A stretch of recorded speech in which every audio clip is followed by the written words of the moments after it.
Very good. Assalamualaikum and very good morning.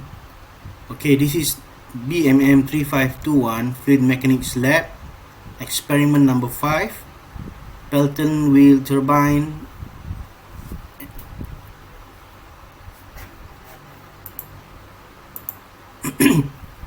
So the Pelton wheel turbine is a hydraulic turbine that flows water from the water jet and impinge tangentially to the mounted bucket on the wheels. The force that exerted on the buckets will generate a torque and cause the wheel to rotate. Thus, will increase the speed as the water touches the bucket, and the power output produced from the force can be up to 100 megawatt, which is about 95% efficiencies. But on lab scales, it can only produce up to very few watts. So, as you know, the water is the source of the power. The jet velocity can be estimated using the fixed head. And also the flow rate can also be determined by the diameter of the jet. If the head of the water is known and the flow rate is also known, thus it is possible to determine the best size of the wheels. Typically, the diameter of the wheel is 10 times the water jet diameter. In order to understand the speed rotation,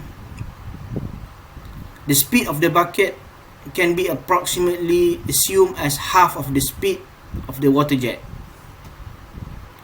This is an example of the Pelton wheel layout. As you can see, the nozzle is here. The spear that controls the flow as the spear closest to the openings, it increases the speed of the water, but also decreases the flow rate. Once the water touches the bucket, tangentially it will rotate the wheels at n revolution per minute with a torque. Depending on the wheel efficiencies, the power delivered can be calculated from the speed and the cross-sectional area of the jet. And mostly Pelton wheel can be used when the head is high but the flow rate is comparatively low. As you can see, at the maximum point around 650 rpm, torque obtained the highest when it is fully open. In this experiment, there's only one data that will be discussed, which is fully open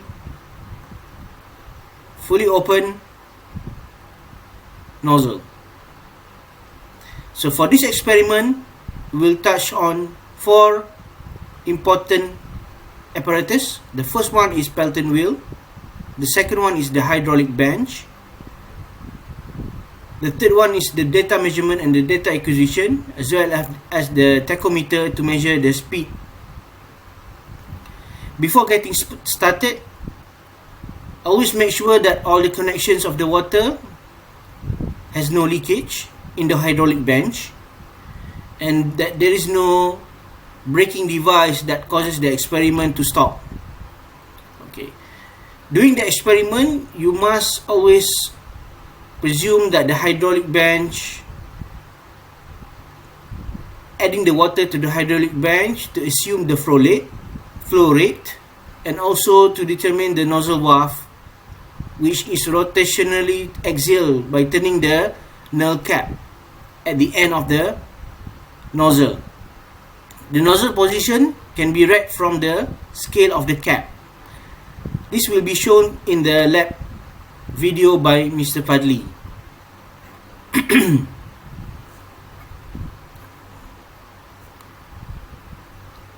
This is the layout of the Pelton wheel. The spring balance in this case will not be considered. What will be considered is number 2, which is the manometer. Number 3 is the nozzle adjustment, the cap. Number 4, the nozzle, the Pelton wheel. Okay. So, first of all, the hydraulic bench is first turned on. Here is turned on. Make sure the flow control valve is also in a diagonal, in a vertical flow, and the storage tank here in number 3 is full of water. The storage tank, the water from the storage tank will be pumped out into the flow and runs through the measuring tank level to measure the flow rate. This is set constantly. Once it reaches 10 mm here, 10 liter, at the same time the stopwatch will count and stop once it is stopped at 60 seconds. So this will be done to calculate the flow rate of the speed of the nozzle. In here we will show you by the end of the video we will show you the experiment set up by Mr. Fadli. For the data will be handed out by the lecturer. Each group will receive different data. For example, you have today, week 4, data 1 will be used by group that are you doing lab 5 in week 4. The group that are doing lab 5 in week 6 will be using data 2. For group that are doing lab 5 in week 8 will be using data 3, and so on and so on. This is a table of data showing the flow rate. One flow rate will be measured in the data. The second data would be the characteristic curve. We'll be measuring the rotational speed using the tachometer. There is no braking force, but we'll be measuring the moments of the shaft, the power of the shaft output and the input, power input, the efficiency. No efficiency without shaft seal will be recorded. The final table of the power curve will be measuring the rotational speed against the power output. No braking force will be measured. Only one volumetric flow rate will be measured. For your submission, please submit your report the next day of the experiment. For example, today you are doing experiment lab 5.